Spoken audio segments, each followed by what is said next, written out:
Donc le péché te fait quoi? Te met dans quelle position? Le péché fait que tu es assis, tu n'es pas debout. Le péché fait de toi un homme assis. Oh, Dieu ne travaille pas, il est déjà assis. Donc quand Jésus dit suis-moi, avant de suivre Jésus, qu'est-ce qu'il fait? Il se lève d'abord. Lève-toi, toi qui dors, car ta lumière acclame la puissance de la parole de Dieu. De par Jésus, la Bible dit en Ésaïe 9, verset 5, un enfant nous est né, un fils nous est donné. Alléluia. Et la domination reposera sur son épaule. On l'appellera admirable. On l'appellera conseiller, prince de la paix, Dieu tout-puissant, Père éternel. Mais un scribe qui recopie ce verset, chaque fois, il n'arrive pas à comprendre que le Fils qui nous est donné là, c'est Jésus-Christ de Nazareth. Il n'arrive pas à comprendre que l'agneau que les Hébreux devaient immoler, les Israélites devaient immoler là, ça préfigurait un homme qui devait venir. Ça préfigurait l'agneau de Dieu qui ôte les péchés du monde à la personne de Jésus. De par Jésus, Dieu nous a visités. Donc un scribe ne devait-il pas comprendre que Jésus qui est là, c'est Dieu lui-même qui est là? Jésus non seulement réglait le problème, il avait un ministère holistique, mais Jésus aussi prêchait rien que la vérité. Mais Jésus prêchait aussi l'amour. Alléluia. Il prêchait l'amour et il prêchait aussi le royaume de Dieu. Il prêchait l'amour. Et les gens ne voyaient pas seulement que Jésus prêchait l'amour. Jésus vivait l'amour. Jésus donnait l'amour véritable. Donc ils ont vu que ce n'est pas un théoricien.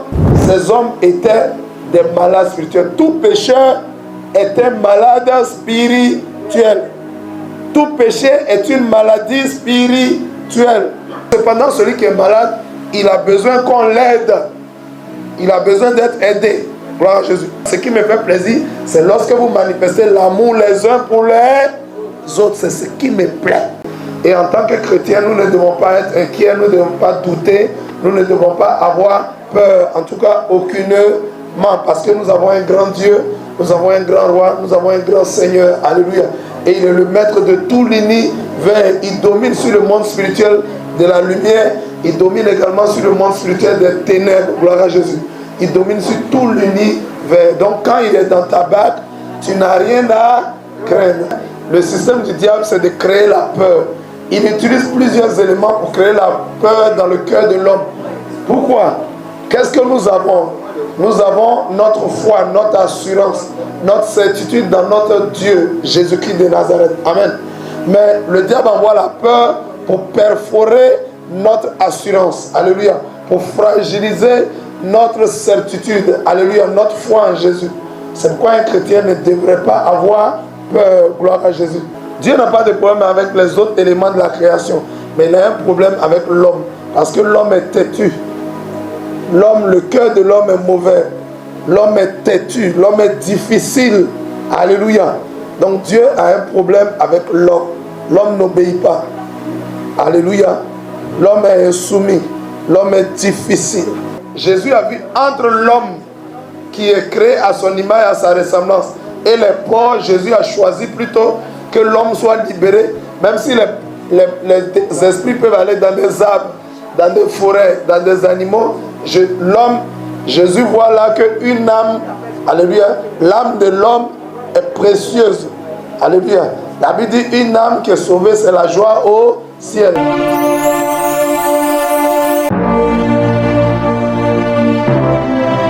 Shalom, shalom à tous. Est-ce qu'on peut donner gloire au roi des rois? Est-ce qu'on peut donner gloire au Seigneur des seigneurs, à Jésus-Christ de Nazareth, au Dieu tout-puissant, au bienfaiteur, au tout-suffisant? Shalom à tous, acclamons le Seigneur, alléluia. Que le Seigneur soit béni ce matin. Soyez bénis ce matin, serviteurs, servantes de l'Éternel, demeurez bénis. Tous ceux qui nous suivent en ligne, demeurez également bénis. Nous sommes à notre émission quotidienne, enseignement, études bibliques APD. Aujourd'hui, nous sommes dans le Nouveau Testament, Matthieu chapitre 9. Hier, nous avions achevé le chapitre 8. Et ce matin, nous allons faire la lecture biblique de Matthieu chapitre 9. Avant toute chose, comme il est de notre habitude, nous allons rappeler rapidement ce que nous avons vu hier. Micro, rappel, yes, Amen, amen. Amen. Hier, on m'a dit qu'un chrétien ne peut pas avoir peur. Hier, nous avons dit qu'un chrétien ne devrait pas avoir peur. Pourquoi? Voilà, parce que quand Jésus était dans la barque avec ses disciples, la Bible a dit que Jésus dormait. Jésus dormait. La tempête s'est levée. Oui. Donc, ils ont eu peur. Ils ont eu peur. Et ils ont, net, tu ne peux pas dire qu'on est en train de périr. On est en train de... Donc, la Bible de Jésus se leva et menaça le vent. Oui. Et c'est le fait d'aller vers Jésus. C'est la peur qui les a animés. Voilà, c'est la peur qui les a animés. C'est puissant, amen. Tu ne dois pas avoir peur. Quelles que soient les difficultés, oui. Quelles que soient les moments que tu traverses, sois sérieux. Puissant. Acclame le Seigneur Jésus. Alléluia. Effectivement, Jésus, pendant que les disciples étaient apeurés, Jésus avait une position, il avait une posture, il était couché. Alléluia. C'est une position de quoi? De sérénité. Jésus ne craint rien. Alléluia. Il était totalement serein. Il était stable. Il était au repos. Amen, amen. Il était au repos. Ça veut dire que Jésus n'était pas du tout inquiet. Et en tant que chrétiens, nous ne devons pas être inquiets. Nous ne devons pas douter. Nous ne devons pas avoir peur. En tout cas, aucunement. Parce que nous avons un grand Dieu. Nous avons un grand roi. Nous avons un grand Seigneur. Alléluia. Et il est le maître de tout l'univers. Il domine sur le monde spirituel de la lumière. Il domine également sur le monde spirituel des ténèbres. Gloire à Jésus. Il domine sur tout l'univers. Donc quand il est dans ta barque, tu n'as rien à craindre. Autre leçon que nous avons tirée hier. Yes. Hier, nous avons parlé de la tempête apaisée. La tempête apaisée. Et nous avons dit comme ça que Jésus était dans la barque avec ses disciples. Yes. Et il y a eu une tempête. Il y a eu une tempête. Dit, être dans la barque, c'est le symbole de être dans la présence de Dieu. Être dans la présence de Dieu. Voilà. La présence de Dieu représente quoi? Représente quoi? La sécurité. La stabilité. Oui. Alléluia. La protection. Amen. Amen. Nous avons aussi dit que la tempête représente spirituellement les difficultés. La tempête. Yes, vas-y. Les difficultés, les problèmes. Donc, étant dans la présence de Dieu, en tant qu'enfant de Dieu, tu dois toujours attendre aux difficultés. Yes. Mais cela ne veut pas dire que Dieu t'abandonne. Non. Amen. Acclamons le roi de gloire. C'est très puissant. Amen, amen. Que Dieu vous bénisse. Allons-y. Et il y a aussi, on a dit que le système du diable, c'est de créer la peur dans le cœur des hommes. Très bien. On a dit hier, le système du diable, c'est de créer la peur. Il utilise plusieurs éléments pour créer la peur dans le cœur de l'homme. Pourquoi? Qu'est-ce que nous avons? Nous avons notre foi, notre assurance, notre certitude dans notre Dieu, Jésus-Christ de Nazareth. Amen. Mais le diable envoie la peur pour perforer notre assurance. Alléluia. Pour fragiliser notre certitude. Alléluia. Notre foi en Jésus. C'est pourquoi un chrétien ne devrait pas avoir peur. Gloire à Jésus. C'est ce que nous avons dit hier. Gloire à Jésus. Yes. Nous avons aussi dit que la nature obéit à Dieu. Alors que les hommes, ils ont du mal à obéir. Voilà, les hommes ont du mal à obéir à Dieu, mais la nature, c'est-à-dire toute la création, tous les éléments de la création obéissent à Dieu. Dieu a un problème avec l'homme. Dieu n'a pas de problème avec les autres éléments de la création, mais il a un problème avec l'homme, parce que l'homme est têtu. L'homme, le cœur de l'homme est mauvais. L'homme est têtu, l'homme est difficile. Alléluia. Donc Dieu a un problème avec l'homme. L'homme n'obéit pas. Alléluia. L'homme est insoumis. L'homme est difficile. Gloire à Jésus. Amen, amen. Acclame le Seigneur. Autre leçon. Nous avons aussi parlé des témoignages. Le micro est faible. Nous avons aussi parlé des deux démoniaques. Un démoniaque, c'est qui? Un démoniaque, c'est le nom d'une personne. Mais la Bible ne dit pas le nom de ces deux hommes. La Bible les appelle des démoniaques. Dans démoniaque, il y a quoi? Il y a démon. Un démon, c'est qui? Un démon, c'est une personne qui est possédée des esprits impurs. Une personne possédée, habitée par des esprits mauvais, des esprits méchants. Oui. Très bien. Donc hier, on a parlé de ces deux démoniaques. Est-ce que Dieu a créé l'homme pour qu'il soit habité par des démons? Est-ce que Dieu nous a créés pour que nous soyons la maison, l'habitation des esprits impurs? Yes. Amen. Hier, nous avons vu que Jésus avait chassé les démons et les avait envoyés dans les ports. Et il a dit que nous devons tout marcher, tout ce qui se passe sur le marché. Très bien. Amen. Que nous devons absolument bien prier. Amen. Amen. C'est très puissant. Alléluia. La Bible dit tout ce que Dieu a créé est bon à prendre. Amen. Tout ce que Dieu a créé est bon à manger. Et rien ne devrait être rejeté. Pourvu que nous le prenions avec action de... On le prend en remerciant Dieu pour ce qu'il nous a donné. Amen, amen. Amen, c'est ce qu'on a dit hier. Donc, on doit tout manger. Même le porc même est très bien mangeable. Alléluia. Amen. Le porc, manger un porc aujourd'hui, ce n'est pas un péché. Gloire à Jésus. Il faut bien le faire cuire.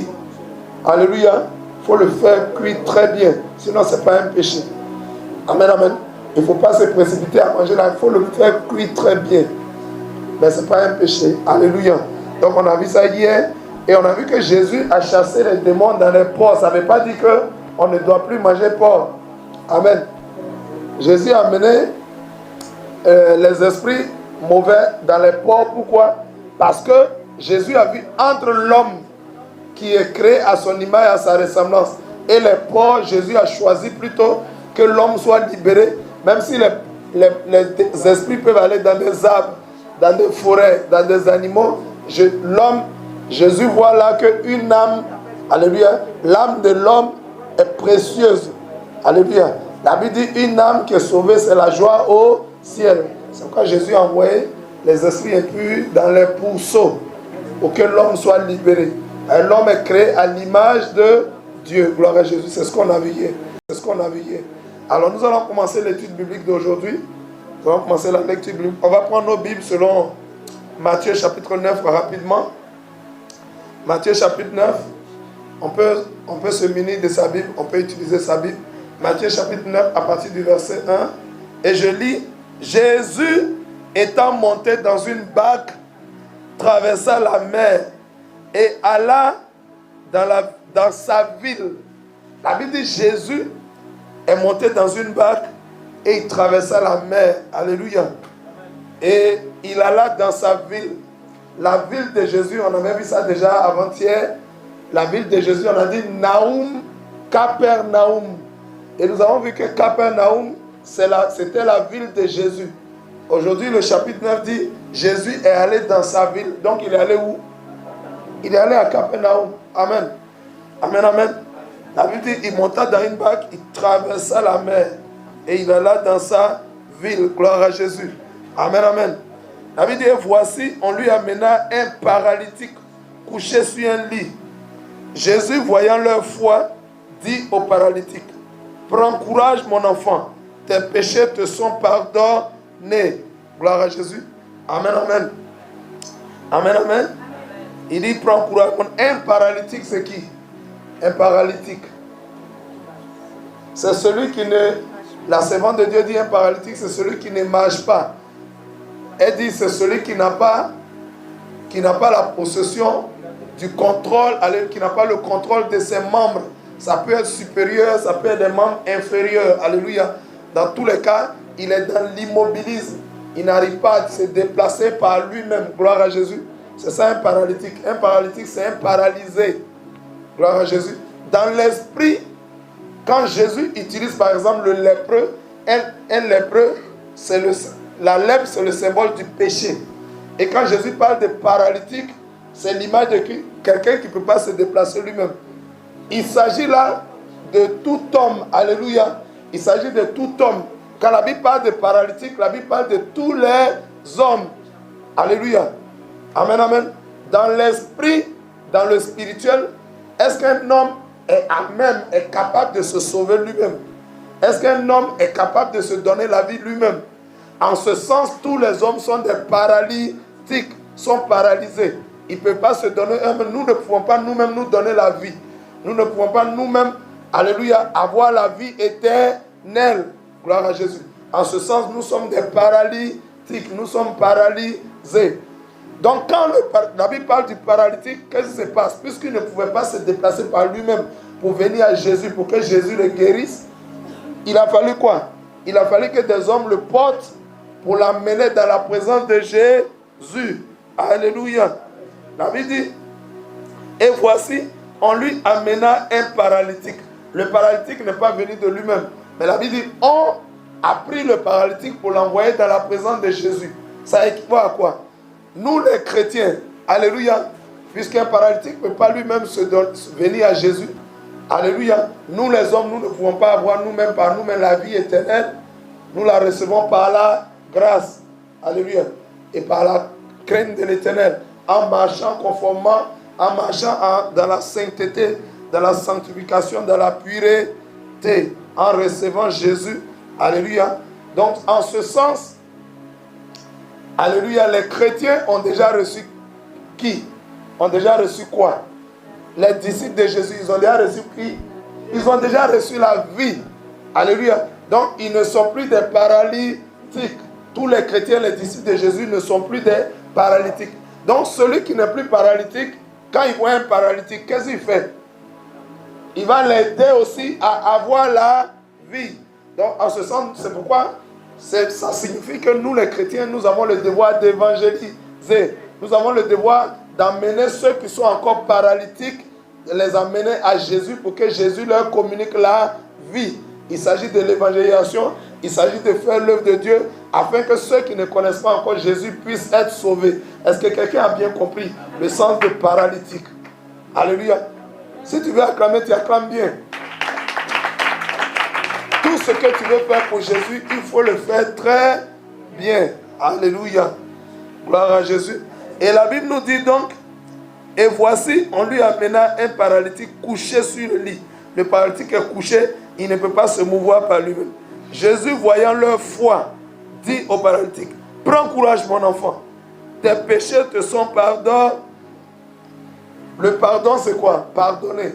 Jésus dit au paralytique, tes péchés te sont pardonnés. La Bible dit quoi en Somme 103? Alléluia. Somme 103, verset 3. La Bible dit que c'est lui qui pardonne toutes nos iniquités. C'est Dieu qui pardonne toutes nos iniquités. Alléluia. Et qui nous guérit de toutes nos infimités. Gloire à Jésus. Or là, ici, Jésus dit quoi? Tes péchés te sont pardonnés. Cela signifie quoi? Jésus est qui? Jésus est Dieu. C'est Dieu seul qui pardonne les péchés aux hommes. Et Jésus-Christ, il a dit quoi? Il dit, mon enfant, prends courage. Tes péchés te sont pardonnés. Donc, il est ici dans la posture, alléluia, de Dieu. Amen, amen. Et il pardonne les péchés du paralytique. Gloire à Jésus. Amen, amen. Amen, amen. Acclame le Seigneur.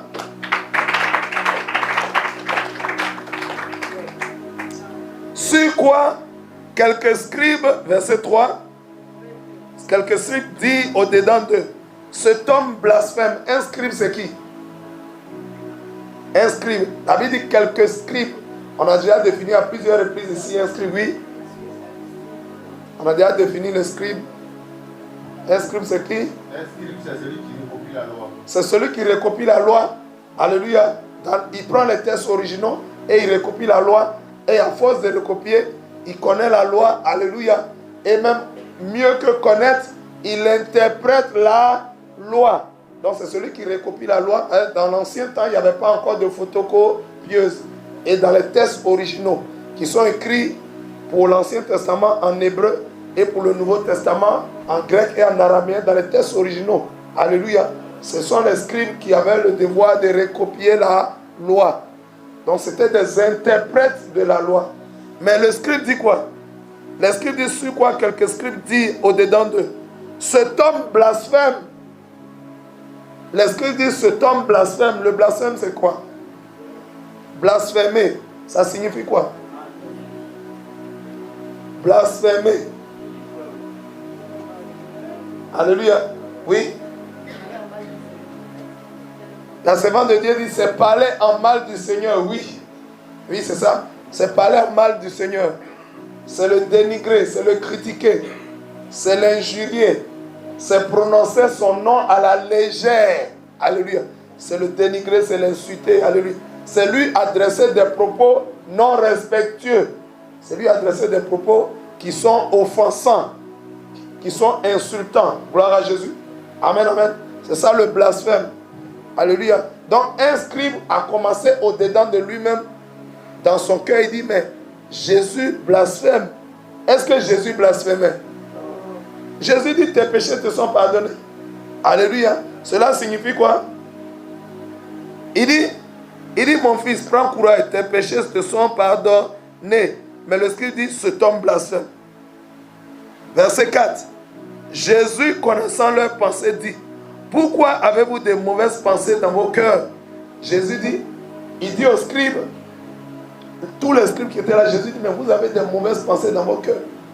Regardez, un scribe, c'est un interprète de la loi. Mais il voit Jésus et il dit, Jésus blasphème. Aïe. Comment tu interprètes ta loi là? Comment tu interprètes? Quelqu'un qui recopie la loi depuis toujours. Alléluia. Quelqu'un qui passe tout son temps à interpréter la loi. Et dans la loi, il y a plusieurs préfigurations de Christ. Il y a plusieurs préfigurations du Messie. Il y a de nombreuses préfigurations, alléluia, du Sauveur de l'humanité. Mais le scribe n'arrive pas à voir en Jésus la visitation de l'Éternel Dieu. De par Jésus, la Bible dit en Ésaïe 9, verset 5, un enfant nous est né, un fils nous est donné. Alléluia. Et la domination reposera sur son épaule. On l'appellera admirable.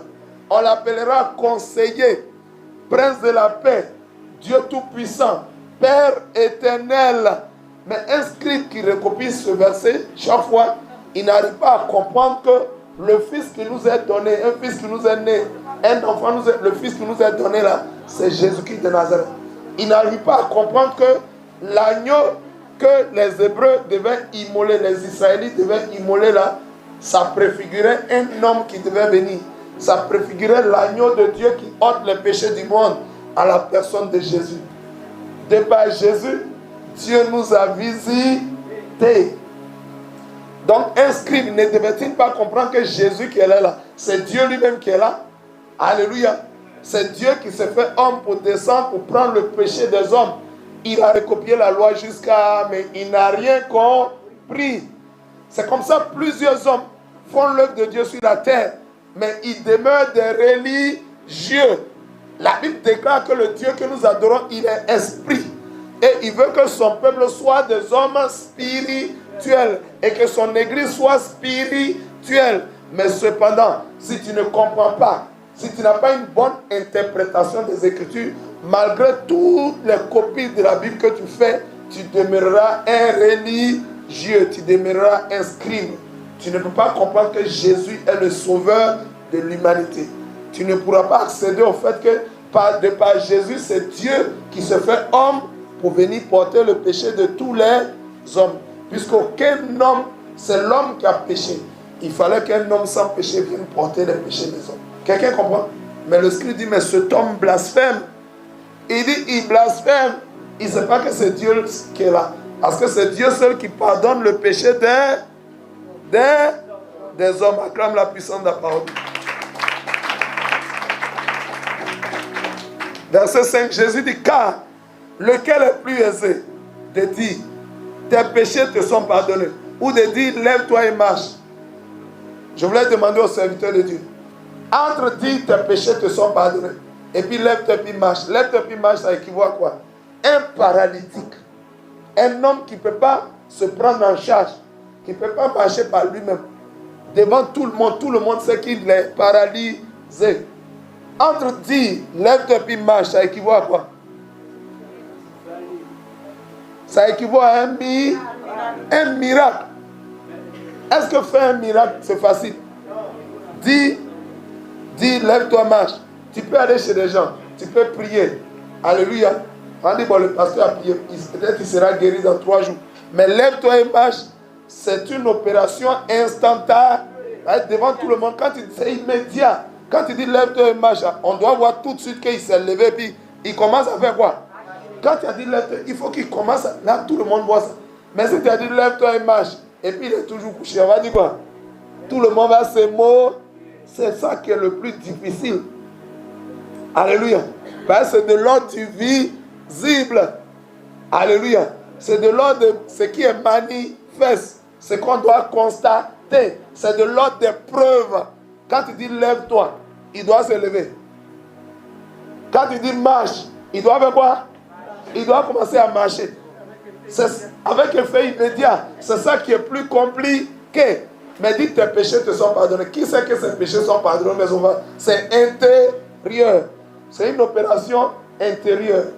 Donc, c'est ça qui est plus facile. Jésus dit, hein, parce que j'ai fait ce qui est facile, vous trouvez que, bon, je vais faire ce qui est difficile là-même. Là, vous saurez que je suis Dieu. Alléluia. C'est Dieu seul qui peut faire ça. Amen, amen. Jésus dit, verset 6. Or, afin que vous sachiez que le Fils de l'homme, alléluia. Pourquoi souvent Jésus se fait appeler le Fils de l'homme? Amen, amen. Il se fait appeler le Fils de l'homme parce que regardez ces scribes-là. Ce groupement de scribes-là ne reconnaissait pas que Jésus est Dieu. Quand Jésus se fait appeler le Fils de l'homme, alléluia, c'est dans sa posture du sauveur rejeté. Les scribes rejetaient Jésus pour dire lui, il n'est pas Dieu. Pourquoi il peut dire que lui, il pardonne le péché déjà? Donc Jésus dit, afin que vous sachiez que celui que vous rejetez là, moi le Fils de l'homme, alléluia, je suis la terre, le pouvoir de pardonner les péchés, lève-toi et marche. Quand Jésus a dit lève-toi, le paralytique a fait quoi? Il s'est levé. Il dit commence à marcher. Et il a commencé à marcher. Jésus a ajouté, il dit au paralytique, prends ton lit et va dans ta maison. Quelqu'un qui ne peut pas marcher, quelqu'un qui est comme paralysé. Alléluia. Comment il va? Le lit c'est quoi? Nos lits qu'on voit aujourd'hui là c'est quoi? Amen. Parfois c'est une civière. Vous voyez le brancard? Souvent c'est sous forme de brancard, de civière. Mais c'est un bagage, c'est un fardeau. Moi-même je ne peux pas marcher. Comment j'ai porté bagage? Jésus dit, lève-toi. Il s'est tenu debout. Jésus dit, commence à marcher. Il a commencé à sauter. Il a commencé à s'entraîner. Il a commencé à marcher. Jésus dit, plus que ça même, prends lit, prends bagage. Commence à soulever des poids. Le monsieur a commencé. Alléluia. Commence à soulever des bagages. Il a pris son lit. Tout le monde dit, waouh. Et il a commencé à marcher avec son bagage. On dit, le monsieur est arrivé ici paralysé.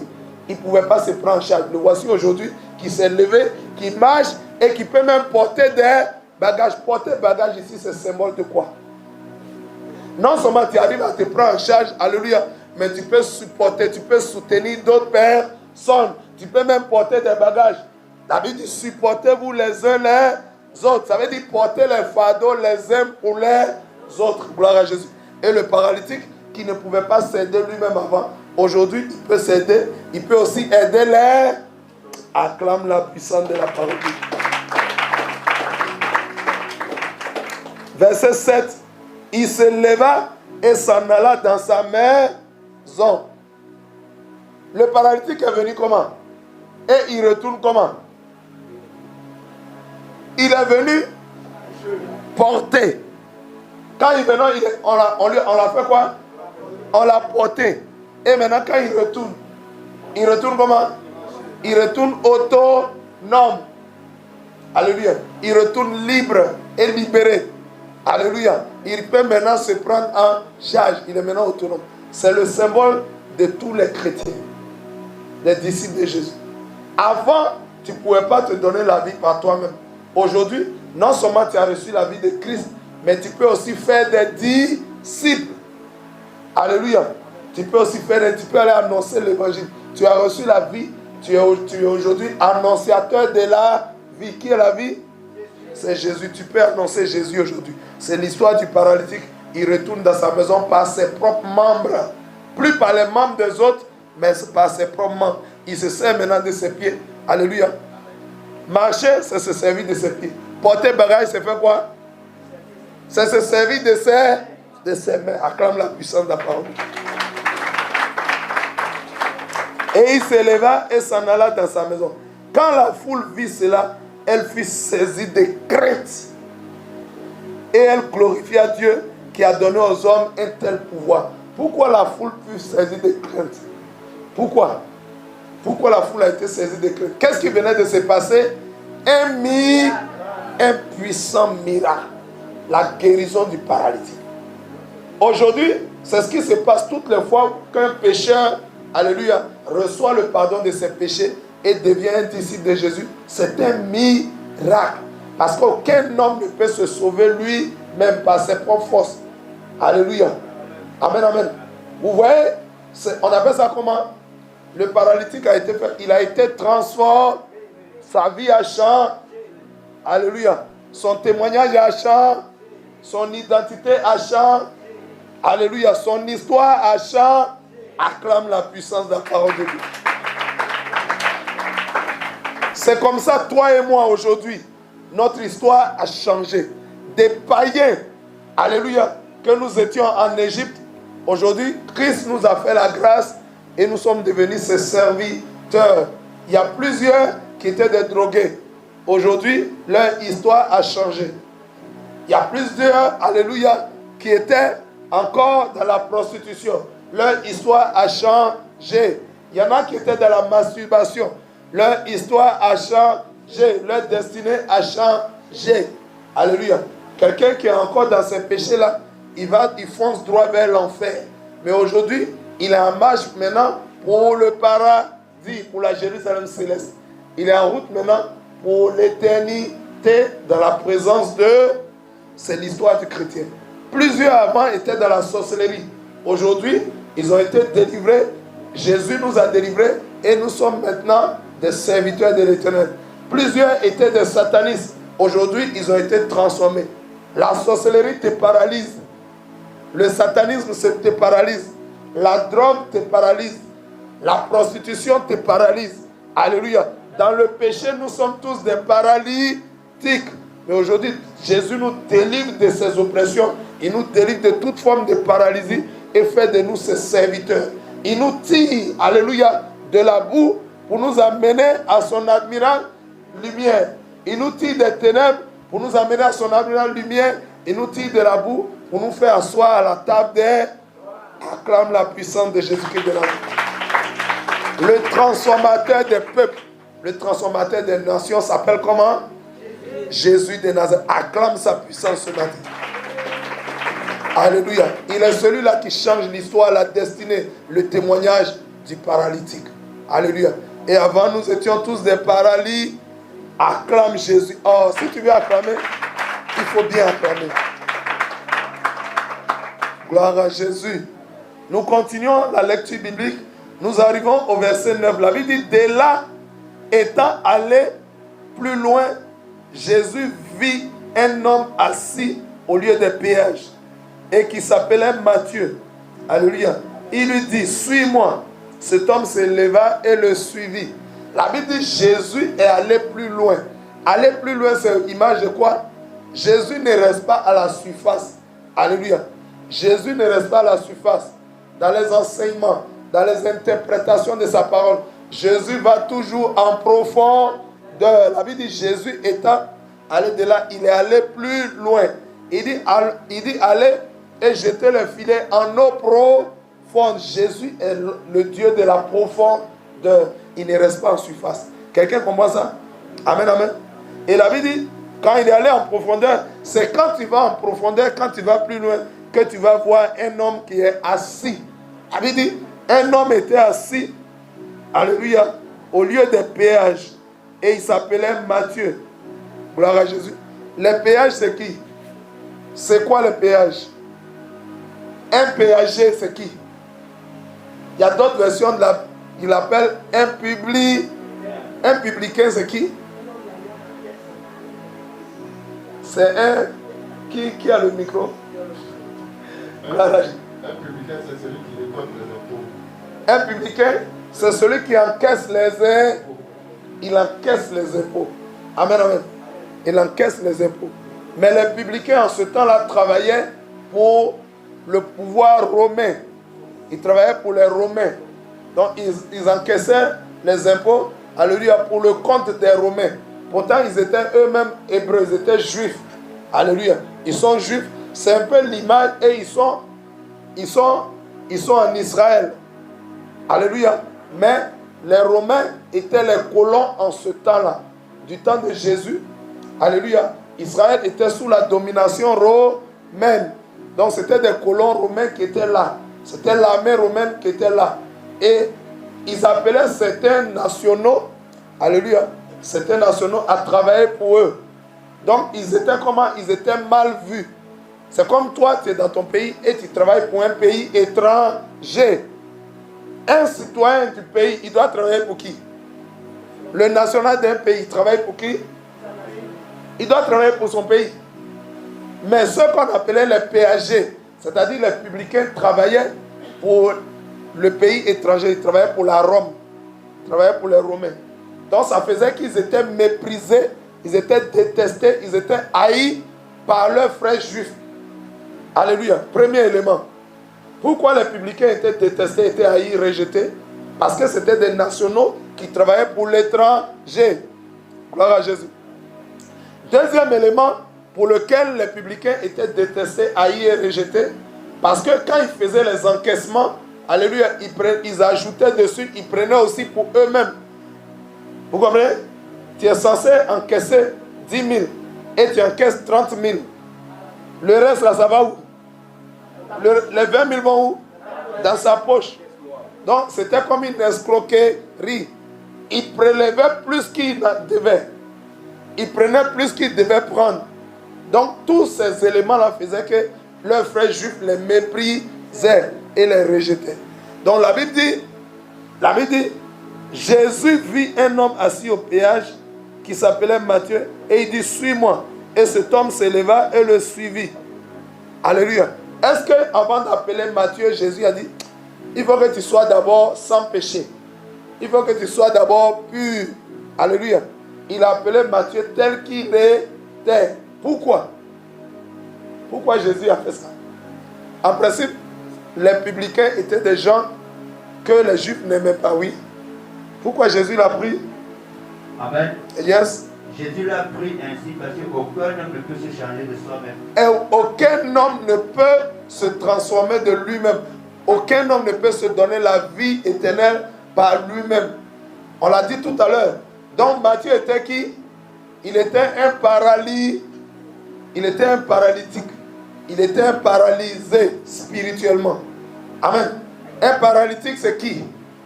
C'est un malade.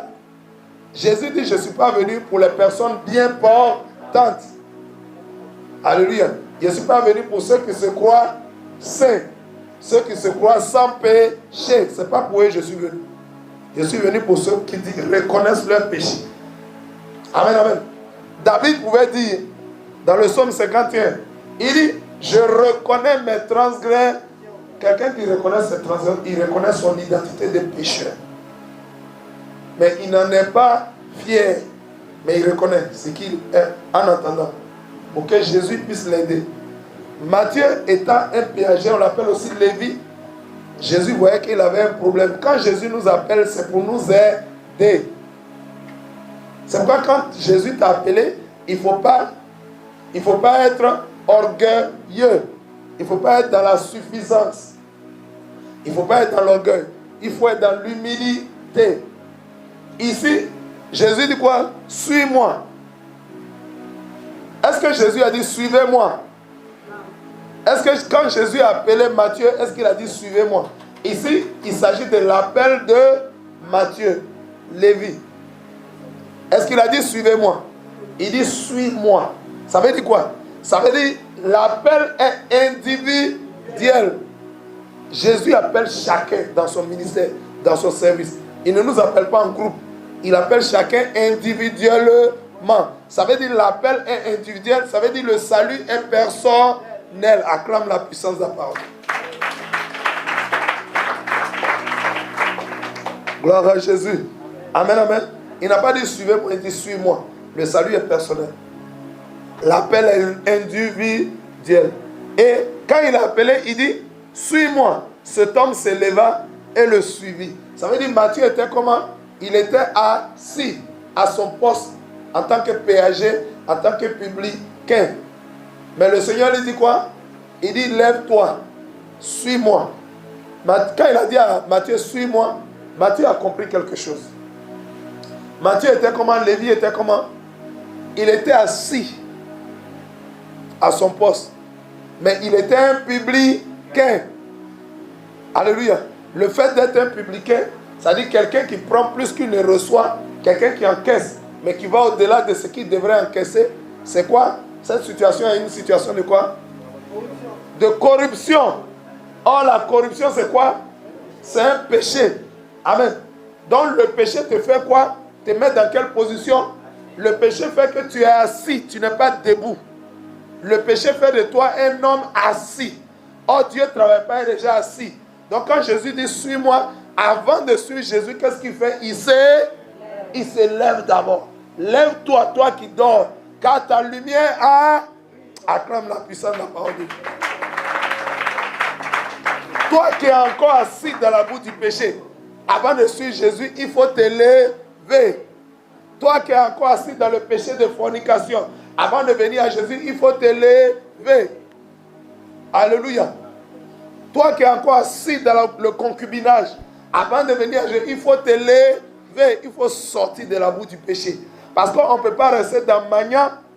Alléluia. Pour enlever Magnan. Les Magnans, ce sont les petites fourmis. Alléluia. Ce sont des insectes. Pour enlever Magnan, il faut sortir de Magnan. Tu ne peux pas rester dans Magnan, tu dis aidez-moi, aidez-moi. Non, non, non. Il fallait que tu sortes. Quand Jésus a appelé Matthieu, Matthieu s'est levé avant de le acclame la puissance de la parole de Dieu.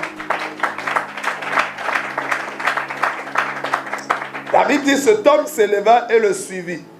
Comme Jésus était à table dans la maison, voici beaucoup de publicains et des gens de mauvaise vie qui vinrent se mettre à table avec lui et avec ses disciples. La Bible dit quoi? La Bible dit, comme Jésus appelait Matthieu, alléluia, Matthieu a invité Jésus à un festin chez lui à la maison.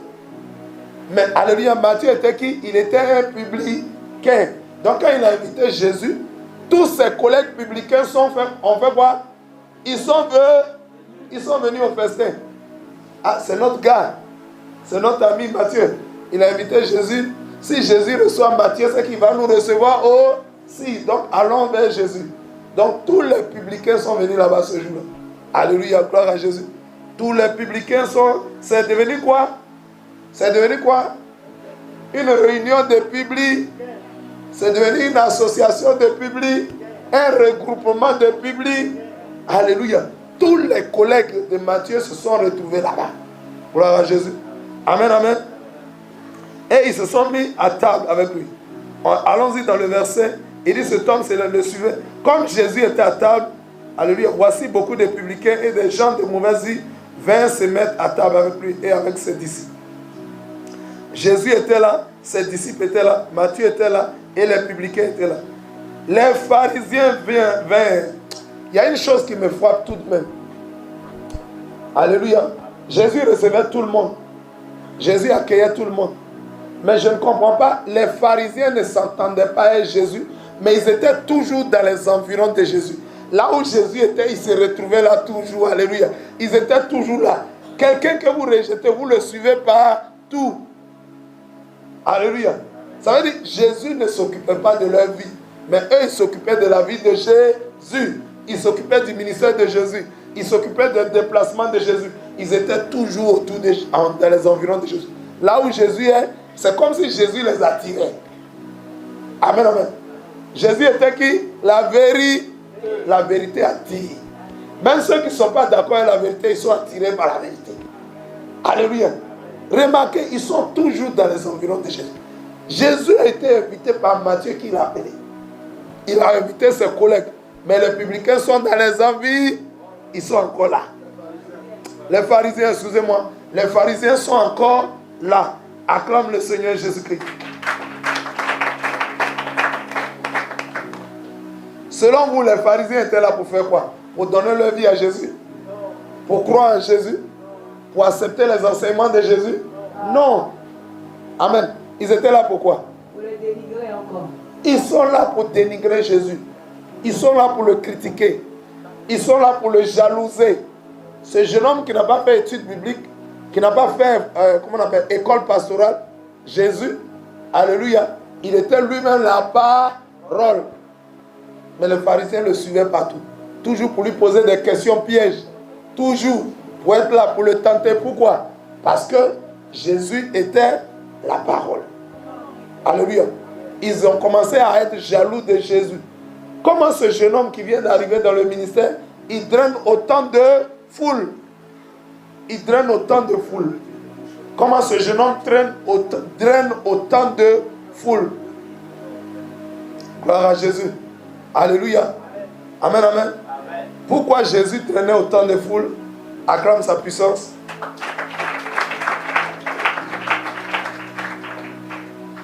Amen, amen. Gloire à Jésus. Gloire à Jésus. Il traînait autant de foule parce qu'il faisait beaucoup de miracles. Il faisait beaucoup de miracles, oui, c'est vrai. Autre raison. Il traînait beaucoup de foule parce qu'il disait la vérité. Alléluia. C'est puissant. Amen. L'une des raisons fondamentales pourquoi les foules suivaient Jésus, non seulement Jésus avait un ministère holistique, ça veut dire qu'il réglait leurs problèmes. Amen. Il faisait beaucoup de miracles. Celui qui a faim, Jésus lui donne à manger. Celui qui a soif, il lui donne à boire. Celui qui est malade, Jésus prie pour lui, il est guéri. Celui qui est possédé, Jésus prie, il est délivré. Quand tu perds ton enfant, Jésus prie, l'enfant ressuscite. Il réglait les problèmes de manière adéquate. Alléluia. Mais aussi, Jésus était toujours dans la vérité. Amen. Amen, amen. Amen, amen. Allons-y. C'est pas fini, hein? Jésus aussi donnait la vie. Amen. Parce que aussi Jésus communiquait la vie, acclame la puissance de la parole. Amen, amen. Ce n'est pas les seuls éléments. Ce ne sont pas les seuls éléments. Jésus non seulement réglait leurs problèmes, il avait un ministère holistique, mais Jésus aussi prêchait rien que la vérité. Mais Jésus prêchait aussi l'amour. Alléluia. Il prêchait l'amour et il prêchait aussi le royaume de Dieu. Il prêchait l'amour. Et les gens ne voyaient pas seulement que Jésus prêchait l'amour. Jésus vivait l'amour. Jésus donnait l'amour véritable. Donc ils ont vu que ce n'est pas un théoricien. Il dit la chose, mais il fait aussi ce qu'il dit, il le fait. Or, les pharisiens étaient des grands docteurs de la loi. Ils prêchaient des choses, mais ils ne le faisaient pas. Donc c'est comme s'ils étaient doubles. Gloire à Jésus. Mais Jésus, ce qu'il dit là, lui-même, il applique ça. Quand il finit de prêcher, il met ça en pratique. Jésus prêchait l'amour, il vivait l'amour, il donnait la vie, et il était toujours dans la vérité. Acclame la puissance de Jésus. Quand tu es dans la vérité, on voit que tu es dans la vérité. Alléluia. Il ne suffit pas de parler, il faut vivre ça. Gloire à Jésus. Et c'est ce que Jésus faisait. C'est pourquoi les foules le suivaient. Allons-y, on continue. Verset 11. Les pharisiens virent cela et il dit à ses disciples. Gloire à Jésus. Amen, amen. Il dit, pourquoi votre maître mange-t-il avec les publicains et les gens de mauvaise vie? Ça c'est quoi? Ça c'est quoi? C'est une plainte. C'est une accusation. Ils sont venus non pour apprendre, non pour écouter Jésus et recevoir quelque chose de lui. Ils sont venus pour se plaindre. Ils sont venus pour accuser. Ils sont venus pour faire des reproches à Jésus. Amen, amen. Il dit, les pharisiens, il dit, pourquoi votre maître mange-t-il avec les publicains et les gens de mauvaise vie? À qui il s'adressait? Aux disciples de Jésus. Au lieu d'aller voir Jésus même pour parler, il parle aux disciples. Pourquoi votre maître? Qu'est-ce que la Bible nous dit? Donc ils sont venus pour accuser Jésus auprès de ses disciples. C'était pour faire... Tu accuses quelqu'un, c'était pour décourager les... Pour dire voilà comment votre maître est. Voilà comment il est. Lui là, il dit il est un homme de Dieu. Il dit qu'il est un homme spirituel, mais il est toujours avec les pécheurs. C'est une accusation. C'est des reproches infondés. Vous ne comprenez pas le ministère de Jésus. Vous ne voyez pas pourquoi Jésus appelle à lui. Jésus a dit quoi? Je ne suis pas venu pour les bien portants, mais je suis venu pour les malades. Les publicains se tenant dans la corruption, Jésus était venu voir qu'il y a la corruption là. Qu'est-ce que Jésus veut leur apporter? Il veut les aider, il veut ôter leurs péchés et les transformer. De corrompus qu'ils étaient, Jésus veut les amener à la sainteté, à la pureté, à la sanctification. Il veut changer leur histoire. Jésus veut les transformer. Est-ce qu'on peut transformer un saint? Quelqu'un qui n'a aucun problème. Est-ce qu'on peut soigner encore une personne bien portante? C'est qui on le soigne? Qui va à l'hôpital? C'est les malades qui vont à l'hôpital. Mais quelqu'un en bonne santé, puis tu veux le soigner. Donc Jésus savait que spirituellement, ces hommes étaient des malades spirituels. Tout pécheur était malade spirituel.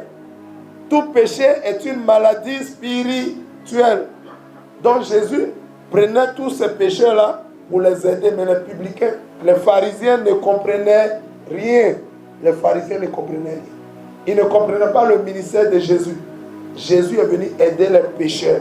Jésus est venu mourir pour les pécheurs. Donc maintenant qu'il est venu physiquement sur la terre, il va voir les pécheurs et puis il va s'éloigner d'eux. Il va fuir les pécheurs. Qu'est-ce qu'il va faire? Il va venir vers eux, il va s'approcher d'eux.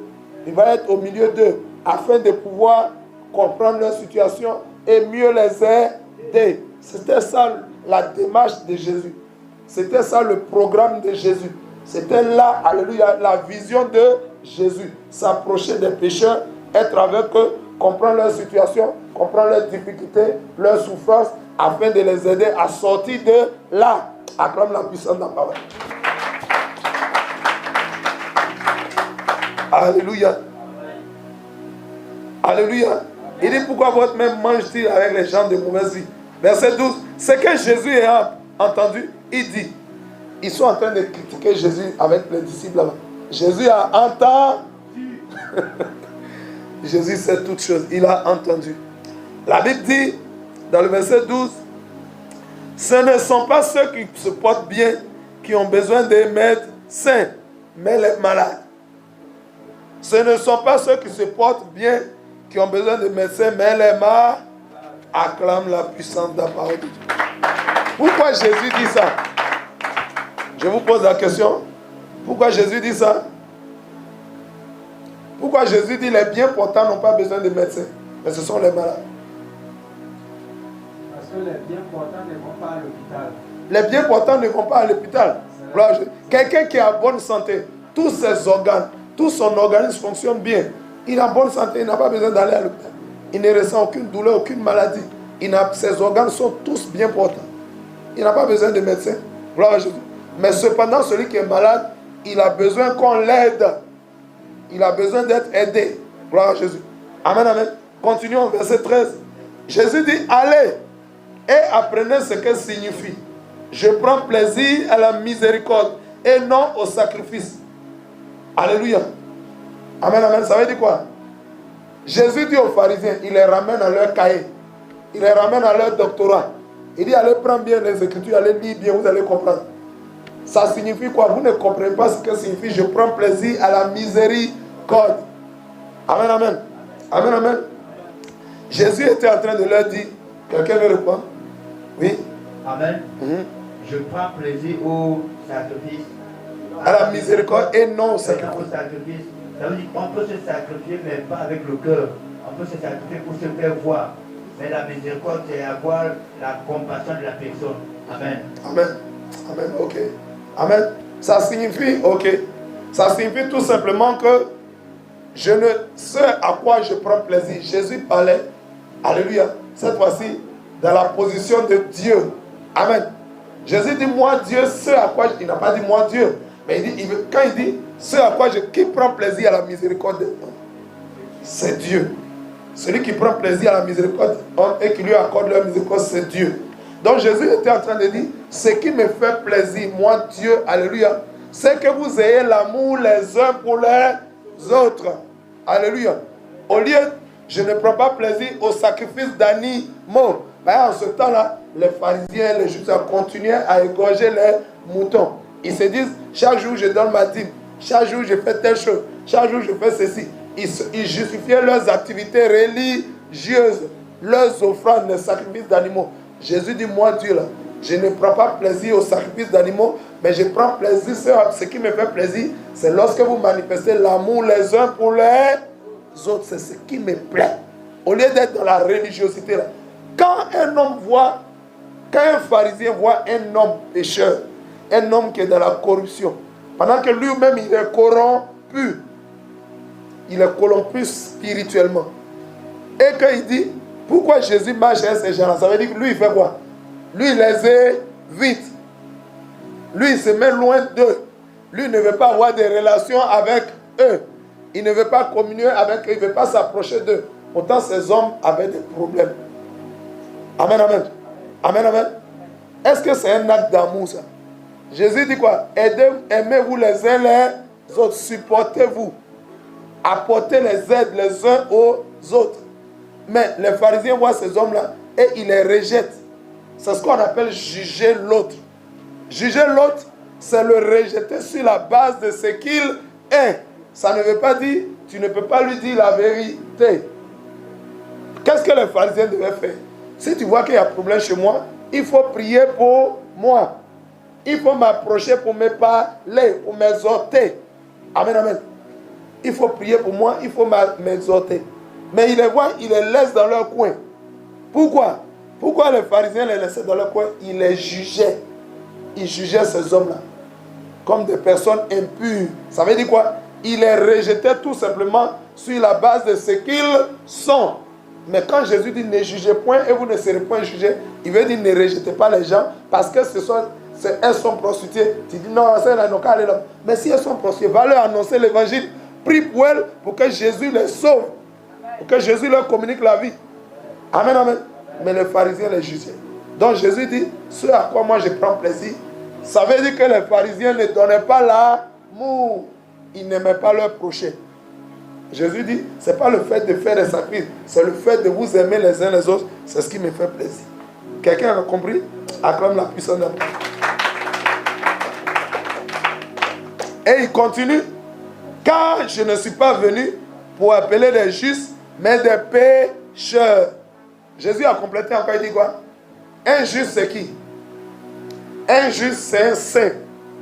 Jésus dit, je ne suis pas venu appeler les justes, mais je suis venu appeler qui? Les pécheurs. Jésus est venu appeler les pécheurs à quoi? Il s'agissait ici de l'appel de Lévi Matthieu. Amen, amen. Il a appelé Matthieu parce que pendant que Matthieu était encore dans le péché, il était un publicain. Gloire à Jésus. Amen, amen. Amen, amen. Amen. Acclame la puissance de la parole de Dieu. Gloire à Jésus. Amen, amen. Amen. Acclame le Seigneur. Hein? Alléluia. Nous allons nous arrêter là pour aujourd'hui et nous allons continuer demain. Nous allons continuer. Acclame la puissance de la parole de Dieu. Acclame le Seigneur. Comme leçon, quelles sont les leçons qu'on a retenues aujourd'hui? Qu'est-ce que Dieu a bien voulu nous enseigner aujourd'hui au travers de l'histoire? Alléluia. Au travers de l'histoire du paralytique, au travers de l'histoire, alléluia, de l'appel de Lévi, de l'appel de Matthieu. Qu'est-ce que Dieu a bien voulu nous enseigner aujourd'hui? On a vu deux histoires. L'histoire du paralytique et l'histoire de l'appel. Un appel, c'est une vocation. Une vocation, c'est quoi? Gloire à Jésus. Justement, c'est ça. Appel, vocation. Vocation, c'est un appel à servir Dieu. Gloire à Jésus. C'est un appel à se consacrer à Dieu, à se mettre à son service. Une vocation, c'est une fonction. Gloire à Jésus. Oui. Quelles sont les leçons qu'on a retenues aujourd'hui? Aujourd'hui, j'ai pu retenir comme ça que le péché nous paralyse. Le péché nous paralyse. Alléluia. À cause du péché, toute l'humanité est paralysée. Oui. Nous sommes incapables de se donner la vie nous-mêmes. Nous sommes incapables de nous donner la vie nous-mêmes. On est incapable de régler le problème de nos péchés. Aucun homme, par ses diplômes, par son argent, par ses richesses, par ses villas, ses avions, ses voitures, ses comptes bancaires, aucun homme, par toutes ces choses-là, ne peut se donner lui-même la vie éternelle. aucun homme par toutes ces choses, la luxure, tout ça, ne peut entrer au ciel. Donc, ça veut dire que nous sommes tous incapables. Alléluia. Alléluia. Et de même que le paralytique est incapable de se mouvoir lui-même, ni ses membres supérieurs, ni ses membres inférieurs, de même aucun homme, alléluia, par ses richesses, par ses biens, par ses diplômes, par ses relations, ne peut se communiquer la vie.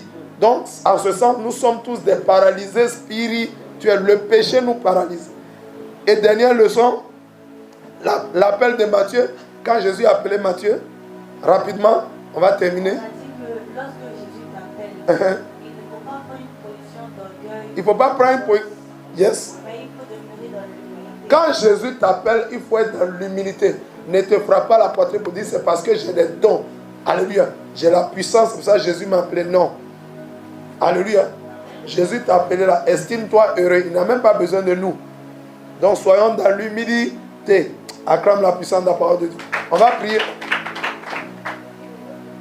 Gloire à Jésus. Autre leçon. Yes. On dit l'appel est individuel. Il n'a pas dit suivez-moi, il dit suis-moi. Alléluia. Le salut aussi est personne.